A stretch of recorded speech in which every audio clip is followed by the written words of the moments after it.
சமைக்கும் போது ஒரு லவ்வோட சமைக்கணும்டா, அதான் பாதி ருசியே. வெங்காயம் நறுக்கும் போது கூட ரசிச்சு நறுக்கணும், லவ்வோட. வணக்கம் அண்ட் வெல்கம் டு இன்லாஸ் சமையல். இன்னைக்கு நம்ம காலையில் பிரேக்ஃபாஸ்ட்க்கு நூடுல்ஸ் எப்படி செய்யறதுன்னு பார்க்கலாம். அதுக்கு தேவையான இன்கிரீடியன்ஸ் என்னங்கிறத பார்த்துடலாம் வாங்க. வணக்கம். இன்னைக்கு வந்து நம்ம நூடுல்ஸ் செய்ய போகிறோம். அதுக்கு தேவையான பொருள் என்னென்னன்றதை நான் காமிச்சிடுறேன். ஒரு 10 பீன்ஸ் எடுத்து 4ஆக கட் பண்ணி வச்சுருக்கிறேன். இந்த மாதிரி குட்டி குட்டியாக கட் பண்ணி அதை 2ஆக கட் பண்ணிக்கிறணும். ஒரு துண்டு கோஸ் நீல வாக்கில் கட் பண்ணியிருக்கேன். அதே மாதிரி ஒரே ஒரு கேரட்டு நீல வாக்கில் கட் பண்ணியிருக்கேன். ஒரு பெரிய வெங்காயம் நீல வாக்கில் கட் பண்ணியிருக்கேன். தக்காளி 1 நீல வாக்கில் கட் பண்ணியிருக்கேன். ஒரு தக்காளி போதும். அதுக்கு வந்து நம்ம லாஸ்ட்டாக சேர்க்குறதுக்கு முட்டை. நீங்கள் வந்து முட்டை இல்லாமலும் செஞ்சுக்கலாம், வெறும் வெஜிடபிள் போட்டு செஞ்சுக்கலாம். நான் வந்து முட்டை சேர்க்குறேன். அதை எப்படி செய்கிறதுங்கிறத நான் சொல்கிறேன். அப்புறம் ஒரு 4 பச்சை மிளகா காரத்துக்கு நீல வாக்கில் குட்டி குட்டியாக கட் பண்ணி வச்சுருக்கேன். தாளிக்கு கொஞ்சம் கருவேப்பிலை. அதுக்கு போட வேண்டிய மசாலா வந்து கொஞ்சம் ஒரு 1/2 ஸ்பூன் மிளகாத்தூள், ஒரு 1/4 ஸ்பூன் மிளகுத்தூள், 1/4 ஸ்பூன் ஜீரகத்தூள், கடுகு, மஞ்சள் பொடி, தேவையான அளவு உப்பு, ஒரு பாக்கெட் சேமியா. நம்ம சேர்த்துக்கிறதுக்கு கொஞ்சம் தக்காளி சாஸ். இப்போ நம்ம எப்படி அதை செய்யலாங்கிறத பார்க்கலாம் வாங்க. இந்த நூடுல்ஸ் வந்து நான் வந்து வேக வச்சு வச்சுருக்கிறேன். நல்லா தண்ணி கொதிக்க வச்சு அந்த நூடுல்ஸ் அதில் போட்டுடணும். போட்டு நல்லா ஒரு கொதி வந்தோடனே கொஞ்சம் பச்சை தண்ணி மிக்ஸ் பண்ணி அதை வடிகட்டிடுங்க. அந்த மாதிரி தான் வடிகட்டி வச்சுருக்கிறேன். இப்போ நம்ம அதை எப்படி செய்யலாங்கிறத பார்ப்போம் வாங்க. இப்போ நம்ம இந்த மாதிரி ஒரு பாத்திரம், ஒரு கடாய், பெரிய கடாய் வச்சுக்கிடுவோம். இதில் வந்து தேவையான அளவு எண்ணெய் சேர்த்துக்கிறேன். நாங்கள் இந்த கரண்டியில் ஒரு 2 கரண்டி எண்ணெய் நான் சேர்த்துக்கிறேன்.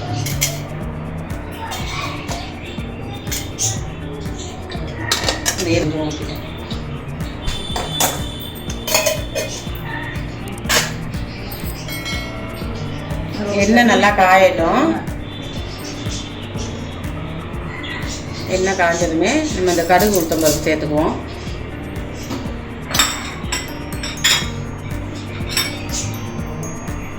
அப்புறம் இந்த கருவேப்பிலை சேர்த்துக்குவோம்.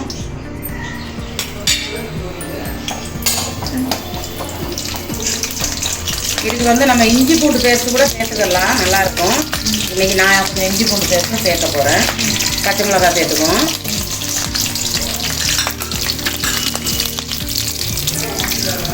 பச்சை மிளகாய் சேர்த்து கிளறி வச்சுக்கலாம். கிளறி வச்சுட்டு இன்னும் பார்க்குறேன்.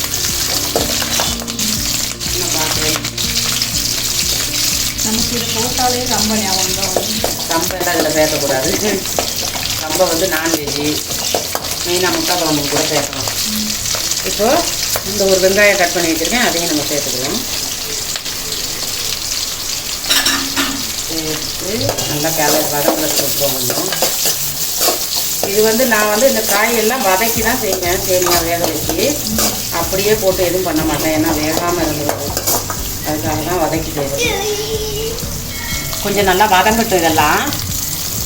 இப்போ இந்த பாருங்க வெங்காயம்லாம் பொரிஞ்சிடுச்சு. இதோட வந்து நம்ம இந்த உப்பையும் சேர்த்துக்குவோம். தேவையான அளவு தான் உப்பு போடுறேன். நமக்கு பத்தலைன்னா என்ன சேர்த்துக்கலாம். தக்காளி வந்து கடைசியாக தான் போடணும் நான். இப்போ இது வந்து இந்த பீன்ஸ் சேர்த்துக்கிறேன். பீன்ஸ் சேர்த்துட்டு இந்த கேரட்டையும் சேர்த்துக்கிறோம். கோஸ் சேர்த்துக்கிறோம். இதெல்லாம் ஒன்றா சேர்த்து நல்லா கிளறி வச்சுருவோம். தக்காளி கொஞ்சம் நல்லா வதங்கணும், அதுக்காக தான் நான் கடைசியாக போடுறேன். தக்காளி எல்லாமே எண்ணெயிலே வதங்கணும், அதுக்காக தான் தண்ணி சேர்க்குறதில்ல. இது வந்து நல்லாயிருக்கும், குழந்தைகள் சாப்பிட்றதுக்கும் ரொம்ப பிடிக்கும். குழந்தைகளுக்கும் எங்கள் வீட்டு குழந்தைங்க தான் சாப்பிட்றாங்க, என்னன்னு தெரியல, காய் கிடக்குன்னு. ஆனால் நிறைய வீட்டில் குழந்தைங்க அப்படிதான். இப்போ வந்து குழந்தைங்களுக்கு வெஜிடபிள்ஸ் அதிகமாக விருப்பம் இல்லை, சாப்பிடலன்னா இன்னும் நல்லா பொடியாக கட் பண்ணிட்டா இது தெரியாத மாதிரி சாப்பிடுவாங்க. ஆனால் இப்படி செஞ்சால் தான் சாப்பிட்றதுக்கு அழகாக இருக்கும், நமக்கும் எடுத்து சாப்பிட நல்லாயிருக்கும். வெஜிடபிள்ஸ் நிறைய வேண்டாங்கிறவங்க கொஞ்சம் குறைச்சிக்கலாம். நான் வந்து எல்லாமே ஒரு 10 பீன்ஸ் ஒரு கேரட் தான் சேர்த்துக்கிறேன். கொஞ்சம் போதும். இது இன்னும் பார்க்குறதுக்கு செஞ்சு முடிச்சுன்னு பார்க்க அழகாக இருக்கும். இது திறந்து பார்த்துருவோம். இந்த அளவுக்கு வெந்துருக்குன்னு காய் வெந்துட்டு வருது.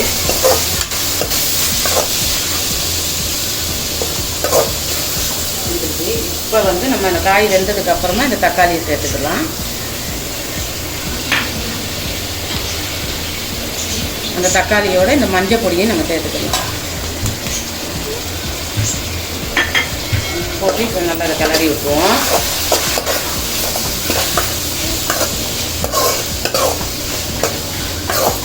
இதில் வந்து நான் முட்டை சேர்க்க போகிறேன். இப்போ இந்த காய் கொஞ்சம் நேரம் வதங்கட்டும். இந்த தக்காளி போட்டதுக்கப்புறம் கொஞ்சம் நேரம் வதங்கட்டும். அதுக்குள்ளே நம்ம இந்த முட்டையை எப்படி பொரிச்சு எடுத்துக்கிறதுன்னு பார்ப்போம். கொஞ்சம் மூடி போட்டு மூடிடுவோம்.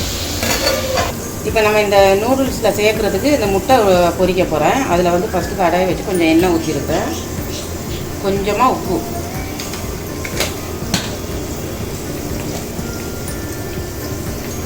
கொஞ்சம் மிளகுத்தூள்,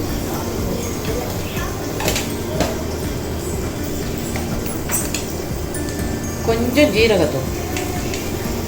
இந்த முட்டையை கிளறி நமக்கு எல்லாம் போட்டாச்சு. முட்டையை உடைச்சி ஊற்றுவோம்.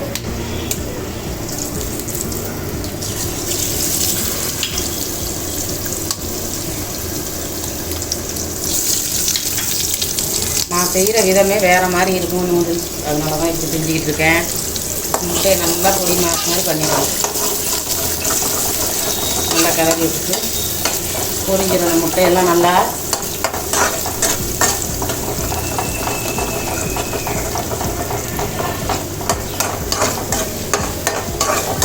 முட்டை பொரியட்டும். நம்ம அதுக்குள்ளே அந்த காய் வெந்திருக்கான்னு பார்ப்போம்.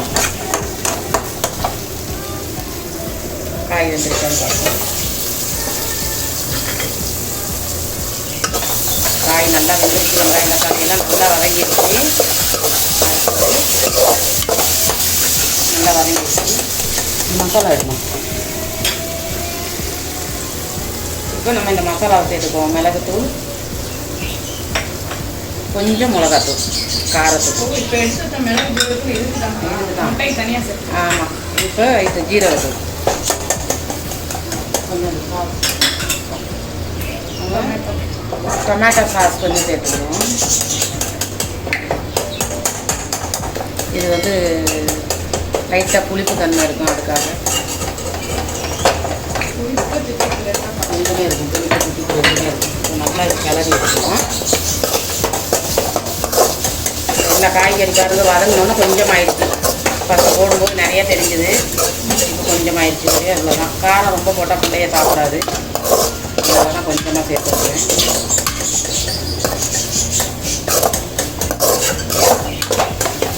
நல்லா வதங்கி காய் அடுத்தது முட்டையை நல்லா கொஞ்சம் இப்போ நம்ம இந்த வேக வச்சு எடுத்து வச்சுருக்கிற நூடுல்ஸை சேர்த்துக்குவோம். நான் கை வச்சு உடச்சி போட்டுக்கிறேன். உதிரி உதிரியாக போடணும்.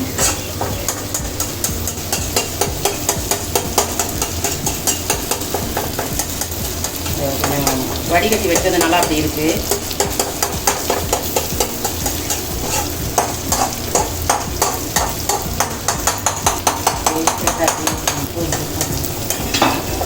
நல்லா கிண்டி விட்டுருவோம். நல்லா கிளறி விட்டுருவோம். எல்லாத்தையும் நல்லா மிக்ஸ் பண்ணிடுவோம். சூப்பரான நூடுல்ஸ் ரெடி ஆகிடுச்சு. எனக்கு ரொம்ப பிடிச்ச சிக்கன்லேயே இது. போதும். காட்டிட்டு நல்லா கிளறி விட்டுருவோம். இதை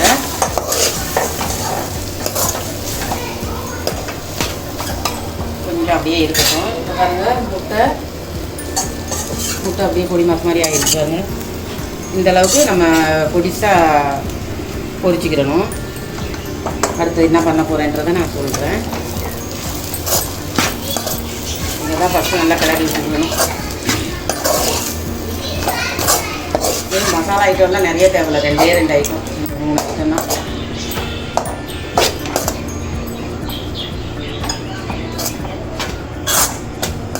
எல்லாம் நல்லா மிக்ஸ் ஆகணும். அப்போதான் காயெல்லாம் நூடுல்ஸில் கரைஞ்சி.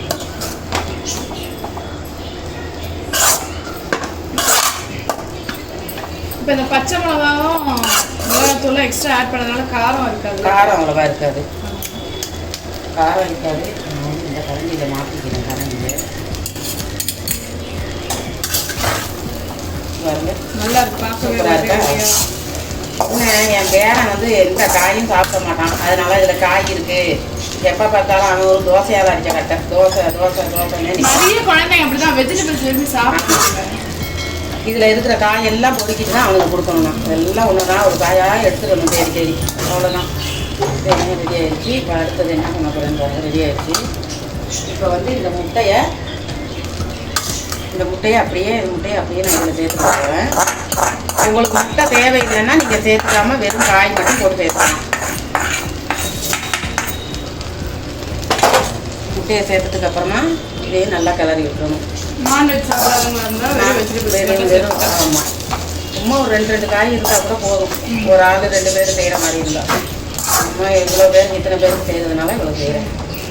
இன்னும் 2 முட்டை கூட உடச்சி ஊற்றிக்கிட்டாலும் நல்லாயிருக்கும். நான் இன்னைக்கு 3 முட்டை தான் சேர்த்துருக்கேன். 3 முட்டையே போதும் நமக்கு. நிறைய கொஞ்சம் முட்டை பாதியாக இருக்கணும் வேணுங்கிறவங்க இன்னும் ஒரு 2 முட்டை கூட சேர்த்துக்கலாம். 5 முட்டையை உடச்சி ஊற்றிக்கலாம். நிறைய சேர்த்துக்கோங்க. அவ்வளோதான்.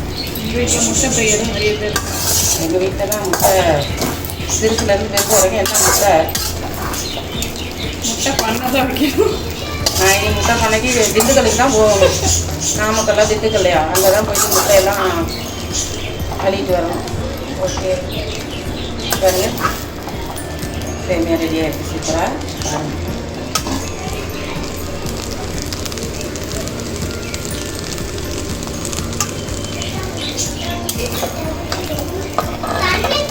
இது வந்து டக்குன்னு செய்யக்கூடிய ஒரு டிஷ்ஷு. ரொம்ப நேரம் எடுத்துக்காது. சூப்பரான சுவையான நல்ல ஒரு டேஸ்டியான நூடுல்ஸ் ரெடி. காலையில் பிரேக்ஃபாஸ்ட்டு. இதே மாதிரி நீங்களும் செஞ்சு பாருங்கள். குழந்தைங்களும் ரொம்ப விரும்பி சாப்பிடுவாங்க. மெயினாக பெரியவங்களுக்கும் ரொம்ப பிடிக்கும், வயசானவங்களும் சாப்பிடுவாங்க. அதில் நிறைய வெஜிடபிள்ஸ் சேர்த்துக்கிறதுனால ரொம்ப ஹெல்த்தியான டிஷ்ஷும் கூட. பிரேக்ஃபாஸ்ட்டுக்கு ரொம்ப ஈஸியான ஒரு ஹெல்த்தியான டிஷ் இது. கண்டிப்பாக வீட்டில் எல்லாரும் ட்ரை பண்ணி பாருங்கள். அடுத்து ஒரு நல்ல வீடியோடு உங்களை சந்திக்கிறோம். until then bye. பாய். சமைக்கும் போது ஒரு லவ்வோட சமைக்கணும்டா, அதான் பாதி ருசியே. வெங்காயம் நறுக்கும் போது கூட ரசிச்சு நறுக்கணும், லவ்வோட.